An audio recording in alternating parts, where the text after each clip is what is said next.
पाठ 17 गजल विजय तिवारी जी की यह गजल है। जैसा कि हम जानते हैं कि गीत संगीत में गाने होते हैं, वैसे गजल भी कुछ अलग अर्थ जिसमें उर्दू भाषा का ज्यादा उपयोग किया गया होता है। विजय तिवारी जी की यह गजल हम पढ़ेंगे। जन्म जिनका हुआ था 1963 में, 5 जो छपा है उसको निकाल देंगे। विजय तिवारी का जन्म अहमदाबाद में 1963 में हुआ। इन्होंने गुजरात विश्वविद्यालय के से अनुस्नातक तथा बीएड की उपाधि प्राप्त की और अध्यापन कार्य में जुड़ गए। अपने अध्यापन काल से ही इन्हें लेखन का शौक था। ये मूलतः कवि तथा गजलकार है।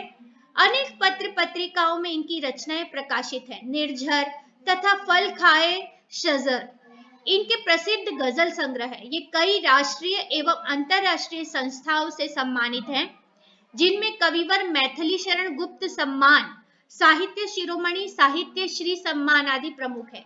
इनके द्वारा संपादित धरा से गगन तक संभवतः विश्व का सर्वप्रथम अंतरराष्ट्रीय हिंदी काव्य संकलन है।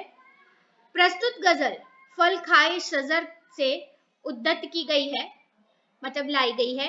जीवन की विषम परिस्थितियों से जूझते हुए भी कवि अपनी पहचान बनाने के लिए संघर्षरत है, मतलब संघर्ष में डूबे हुए हैं। इसलिए वे मौत से दो दो हाथ करने की बात के लिए तैयार है।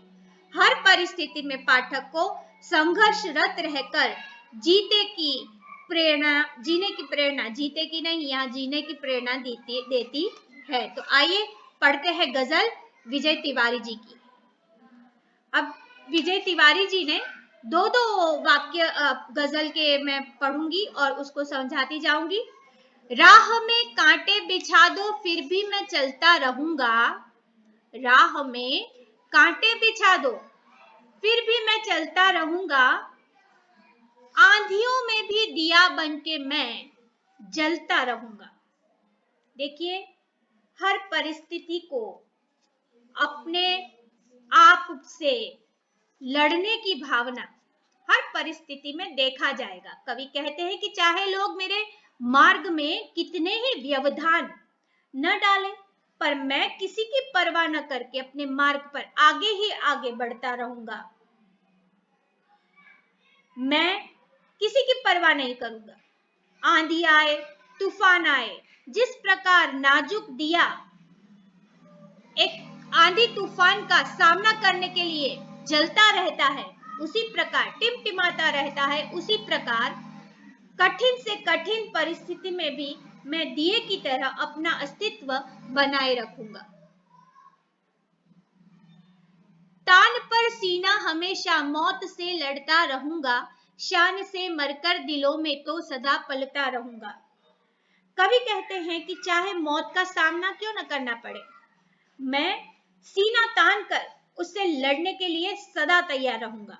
इसमें भले ही मुझे अपनी जान क्यों न गंवानी पड़े, मैं शान से अपनी जान देने के लिए तैयार हूं, क्योंकि संघर्ष करते हुए जान गंवाने पर लोग मुझे हमेशा अपने दिलों में जीवित रखेंगे, अपने दिलों में बसाकर रखेंगे।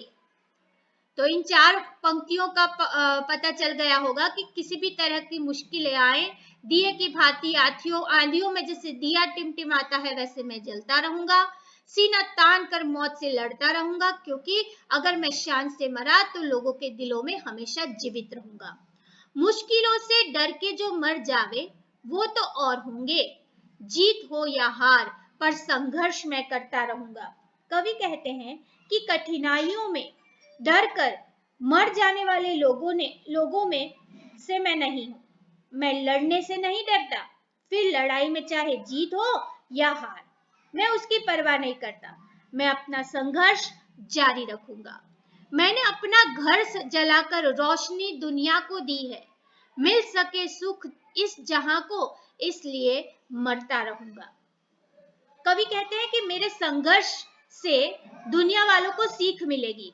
मैं संघर्ष करते हुए अपने आप को खपाता रहूंगा, ताकि इस संसार में लोगों को सुख मिल पाए। हाथ से मेरे कलम भी छीन ले चाहे जमाना, फिर भी अपने खून से तो गीत मैं लिखता रहूंगा। कवि कहते हैं कि जमाने वाले चाहे मेरी कलम यानी कि संघर्ष रूपी हथियार छीन भी ले, तो भी मैं किसी की भी परवाह किए बिना इस प्रयास में मिट जाना पड़े तो मिट जाऊंगा और इतिहास बन जाऊंगा, यानी कि अमर बन जाऊंगा। मैं सोचता हूँ मौत से भी आज दो दो हाथ कर लूं। देखो ये तुम्हें पूछा जाता है कि कवि ऐसा क्यों कहते हैं। सोचता हूँ मौत से भी आज दो दो हाथ कर लूं, मिट गया तो भी सदा इतिहास बनाता रहूंगा। कहते हैं कि प्रयास मेरा मृत्यु हो जाए प्रयास करते करते, तो भी मैं वह प्रयास नहीं छोड़ूंगा। आज मर जाना पड़े तो मर जाऊंगा, लेकिन मुझे कोई फर्क नहीं पड़ने वाला, क्योंकि मेरे प्रयास से जब मैं मिट जाऊंगा तो इतिहास में अमर बन जाऊंगा। लोगों पर मेरा सर्वस्व निछावर है, मैं चेतना जगाता रहूंगा, खून से गीत लिखता रहूंगा। मैं मतलब है खून अपने प्रयत्न से इन लोगों के दिल दिमाग पर छाता रहूंगा। अब आखिरी की दो लाइनें पढ़ते हैं। चाहता हूं बस यही बन जाऊं घर मैं भी विजय सा। विजय देखो लेखक का नाम है। तो मुसीबत में भी फिर मदमस्त हो हंसता रहूंगा। कवि कहते हैं कि मैं चाहता हूं कि यदि मैं ऐसा बन जाऊं तो मैं हर मुसीबत का निश्चिंत होकर सामना करता रहूंगा और सदा मदमस्त बन के हंसता रहूंगा। चाहे कैसी भी विडंबनाएं आए, आंधी आए, तूफान आए, लोग मुझसे हर चीज छीन ले, लेकिन मैं अपना घर जलाकर दुनिया को रोशन करूंगा। मैं हमेशा हंसता रहूंगा। चाहे कितनी भी मुसीबतें आ जाएं, तो भी मैं हर मुसीबत का हंसते मुंह सामना करूंगा। इसी के साथ गजल यहाँ समाप्त होती है। शब्दार्थ और टिप्पणी देखें। राह मतलब रास्ता, मुश्किल, परेशानी, मुसीबत। संघर्ष का अर्थ होता है स्पर्धा, प्रयत्न, होड़ या चेष्टा। रोशनी मतलब प्रकाश या ज्योति। जहां जमाना, संसार, दुनिया, जगत, विश्व। मदमस्त मतलब निश्चिंत। धन्यवाद।